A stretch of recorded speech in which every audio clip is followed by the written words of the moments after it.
আজকের রেসিপি নিরামিষ কুমড়োর ভাপা।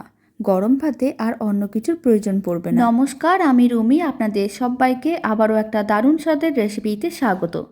প্রথমে আমি এখানে বেশ কয়েকটা কুমড়োর টুকরো নিয়েছি আর খুব ভালো করে জল দিয়ে ধুয়ে পরিষ্কার করে রাখা ছিল। অল্প একটু লবণ ও হলুদ মিশিয়ে নিলাম। এবার গরম সর্ষের তেলের মধ্যে দিয়ে দিলাম আর উল্টে পাল্টে কুমড়োর টুকরোগুলোকে এইভাবে লাল লাল করে ভেজে নিতে হবে। এবার একটা টিফিন বক্সের মধ্যে আমি কিছুটা পরিমাণ সর্ষের পাউডার খুব ভালো করে মিশিয়ে নিলাম। স্বাদ অনুযায়ী লবণ, অল্প একটু চিনি আর দিয়ে দিলাম 4টে কাঁচা লঙ্কা আর অল্প একটু কুচনো ধনেপাতা, স্লাইস করে রাখা টমেটো আর ভেজে রাখা কুমড়োর টুকরো। সমস্ত কিছু খুব ভালো করে মিশিয়ে নেওয়ার পরে ভাজা যে সর্ষের তেলটা বেশি হয়েছিল সেটাও দিয়ে দিলাম। তারপর ঢাকনাটা বন্ধ করে দিতে হবে। গরম জলের মধ্যে দিয়ে এইভাবে 15 মিনিটের মতন রান্না করে নিতে হবে। তাহলেই রেডি হয়ে যাবে দারুণ লোভনীয় স্বাদের নিরামিষ কুমড়োর ভাপা। বাড়িতে বানিয়ে দেখতে পারেন, খেতেও বেশ ভালো হয়।